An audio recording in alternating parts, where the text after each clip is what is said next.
Hello foodies, this is Faisal from and cook Bangla. আপনাদের সবাইকে জানাচ্ছি মাহে রমজানের অনেক অনেক শুভেচ্ছা। ইফতারের টেবিলে কিন্তু পেঁয়াজু ছাড়া আমাদের একেবারেই চলে না। তবে পেঁয়াজুটা বানাতে কিন্তু ব্যাপক ঝামেলা পোহাতে হয়। ডালটাকে ভেজানো থেকে ডালটা বাটা পর্যন্ত প্রচুর সময় নষ্ট হয়। আর আপনাদের সেই সময়টাকে বাঁচাতে আমি আপনাদের জন্য আজকে নিয়ে এসেছি ইনস্ট্যান্ট পেঁয়াজুর রেসিপি।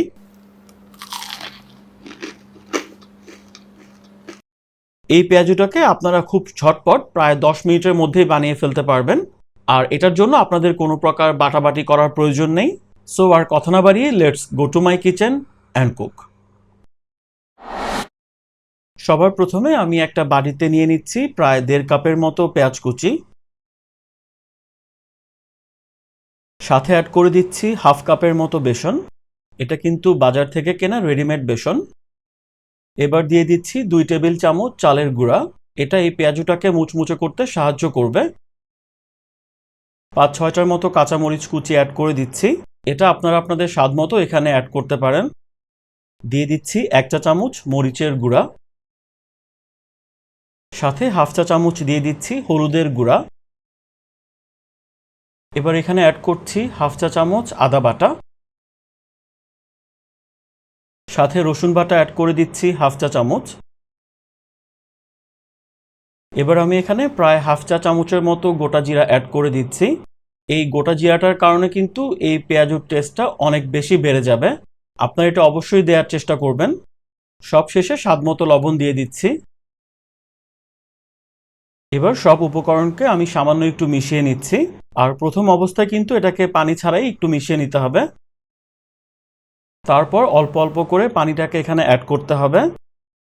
একসাথে কিন্তু বেশি পানি এখানে দেয়া যাবে না। বেশি পানি অ্যাড করে ফেললে কিন্তু পেঁয়াজুর এই মিশ্রণটা বেশি নরম হয়ে যেতে পারে। আর পেঁয়াজুর এই মিশ্রণটা যদি বেশি নরম হয়ে যায় তাহলে কিন্তু ভাজার সময় এটা তেলে খুলে যাবে। সেই কারণে প্রয়োজন বুঝে আপনারা অল্প অল্প করে পানিটাকে এখানে অ্যাড করবেন আর এটাকে ভালো করে মাখিয়ে নেবেন। পেঁয়াজুর এই মিশ্রণটা কিন্তু খুব বেশি একটা নরমও হবে না, আবার শক্তও হবে না। আর আজকের এই পেঁয়াজুটা বানাতে আমি এখানে 1/2 কাপের মতো বেসন ব্যবহার করেছি। তবে বেসনের পরিমাণটা আপনাদের আরও কম বেশি লাগতে পারে। সো আপনারা প্রয়োজন বুঝে বেসনটাকে এখানে অ্যাড করবেন। যখন আপনাদের কাছে মনে হবে পেঁয়াজুর এই ব্যাটারটাকে শেপ করা যাচ্ছে পেঁয়াজুর মতো করে, তখন বুঝতে হবে যে এর কনসিস্টেন্সিটা ঠিক আছে। পেঁয়াজুর ব্যাটারটা যদি পাতলা হয়ে যায় সেক্ষেত্রে আপনারা কিছুটা বেসন অতিরিক্ত অ্যাড করবেন। আর পেঁয়াজুর ব্যাটারটাকে যদি কিছুটা শক্ত মনে হয় সেক্ষেত্রে সামান্য পরিমাণ পানি অ্যাড করতে হবে। প্রয়োজনে আপনারা 1 পিস পেঁয়াজু ভেজে দেখবেন। যদি দেখেন পেঁয়াজুটা ঠিকঠাক ভাজা যাচ্ছে তাহলে বুঝবেন যে আপনাদের এটার কনসিস্টেন্সিটা ঠিক আছে। যদি ইনকেস তেলের মধ্যে পেঁয়াজুটা ভেঙে যায় তাহলে বুঝবেন যে আপনাদের ডোটা বেশি নরম হয়ে গেছে। সেক্ষেত্রে আপনারা অতিরিক্ত কিছু বেসন এখানে অ্যাড করবেন। পেঁয়াজু ভাজার জন্য আমি একটা প্যানে পর্যাপ্ত পরিমাণ তেল নিয়ে নিয়েছি। এই পেঁয়াজুগুলোকে আজকে আমি ডুবো তেলে ভাজবো, তবে আপনারা কিন্তু অল্প তেলে এটাকে শ্যালো ফ্রাইও করে নিতে পারেন। তেলটা যখন ভালোভাবে গরম হবে তখন আমি পেঁয়াজুগুলোকে তেলে ছেড়ে দিচ্ছি।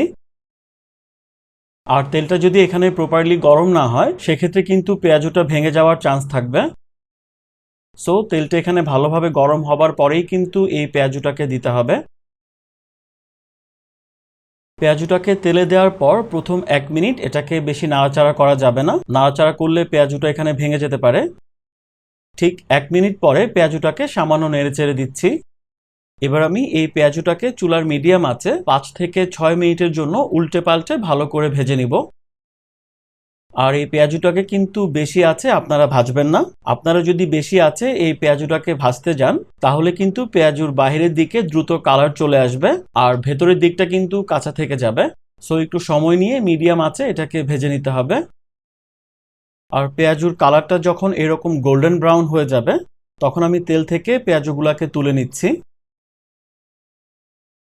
তেল ছেঁকে পেঁয়াজুগুলাকে আমি একটা কিচেন টিস্যুর উপর তুলে নিচ্ছি। আর পেঁয়াজুর গায়ে যে অতিরিক্ত তেলটা আছে সেটা কিন্তু এই কিচেন টিস্যুটা শুষে নিবে, ফলে পেঁয়াজুটা কিন্তু এখানে ক্রিস্পি থাকবে। তবে কিচেন টিস্যুর উপর পেঁয়াজুটাকে বেশি সময় ধরে রাখা যাবে না। ঠিক 1 থেকে 2 মিনিটের মধ্যেই কিচেন টিস্যু থেকে পেঁয়াজুগুলাকে সরিয়ে ফেলতে হবে।